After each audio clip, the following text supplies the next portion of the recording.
Thank you, House Chair.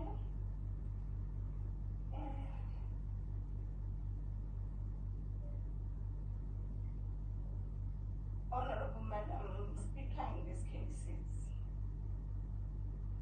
yourself, the House Chair, His Excellency, the President of the Republic of South Africa, President Cyril Ramaphosa, His Excellency, the Deputy President David Mabuza, Ministers and Deputy Ministers, Honorable Members of the House, members of the media, fellow South Africans.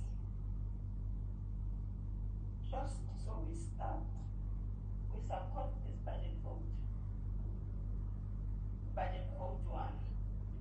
Before I can go into the content, you know what becomes worrying is when all of us know that ants in their own nature, they're very resilient. It becomes worrying when we find ants which use the same tactic to want to reach a particular goal. If you have got ants in your house, if you want to deal with them, it's not easy, it will take you some time. Now, when you come to this house and you find ants, and it becomes easy to address them, you start to ask yourself, what caliber of ants are these ones? And we only hope that our electorates are watching. Maybe the ants that we have in this house have run out of plans, or they don't know what to do, or they do not want to work, and they opt to always create an excuse to walk away, while the electorate is expecting them to come and do what they have voted on for them to do. We truly hope South Africans will not buy their scam. That as it may be, we are going to continue and to do what our people who have placed us here expect us to do. And that for you, President, must not deter you. You must continue to do your work. You have the support of this House, and South Africans are behind you.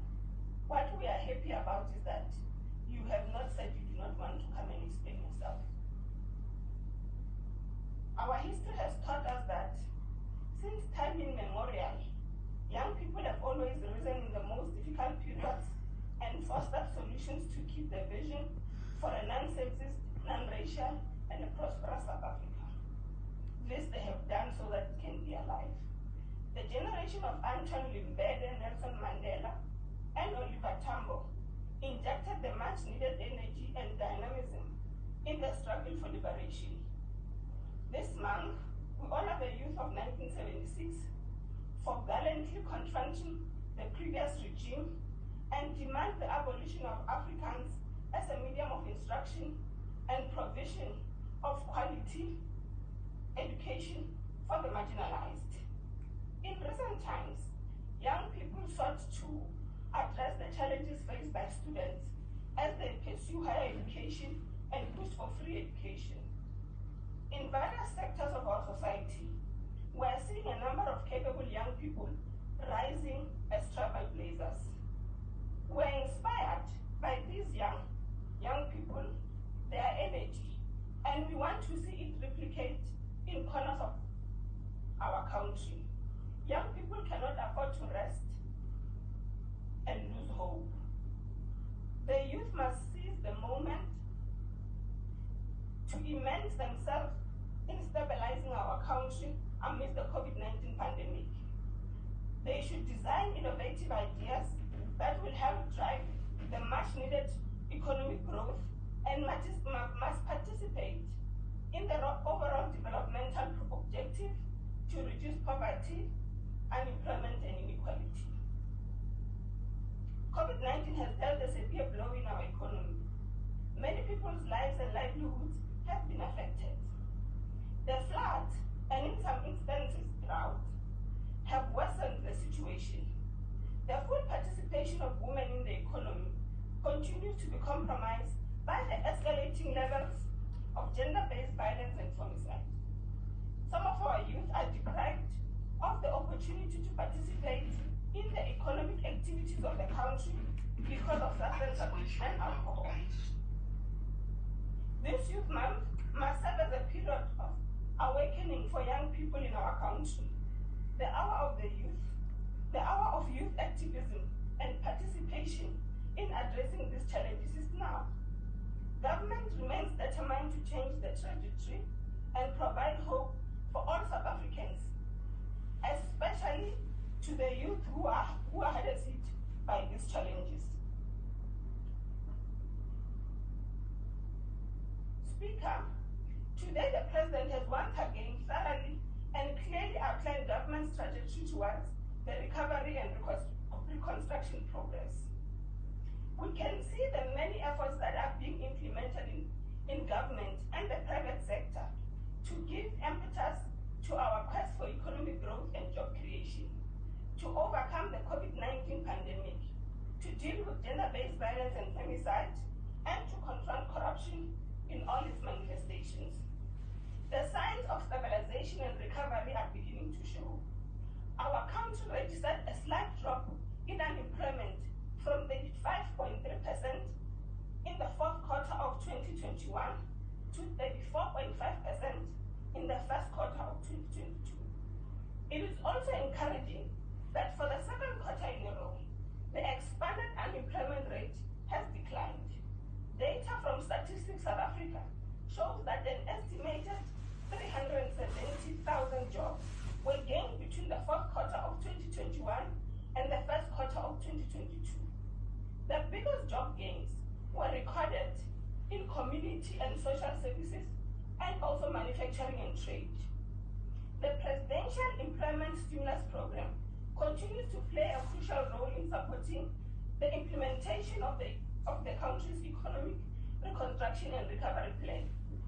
Since its launch in October 2020, the first two phases of the Presidential Employment Stimulus Program has supported over 850,000 opportunities. Over 300,000 of these opportunities come from placing young people as artisans in schools, as assistants in schools across the country through the Basic Education Employment Initiative. The employment stimulus. 22876.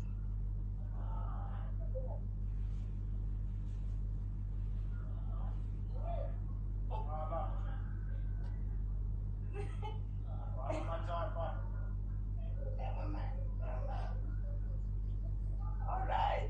The employment stimulus. It's fine. The employment stimulus is supporting the implementation of the Presidential Youth Employment Initiative, which aims to provide support and expand opportunities for young people who are unemployed. While only moderate, these gains show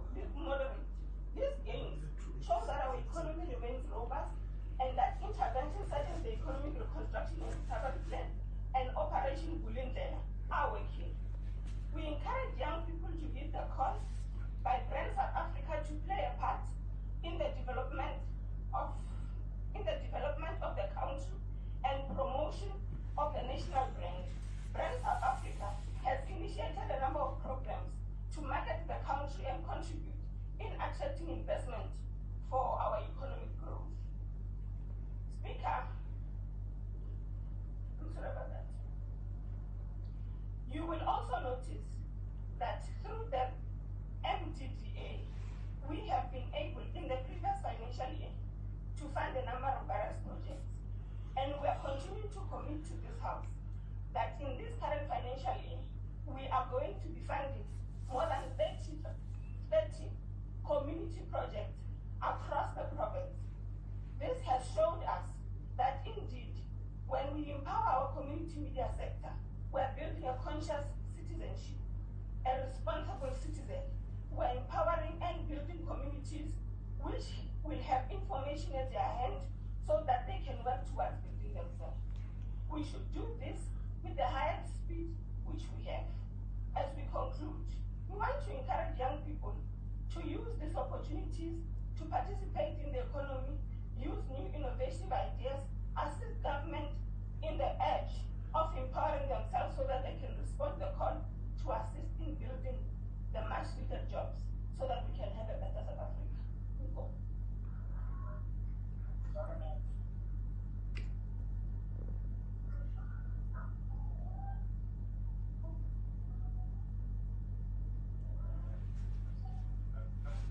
finish.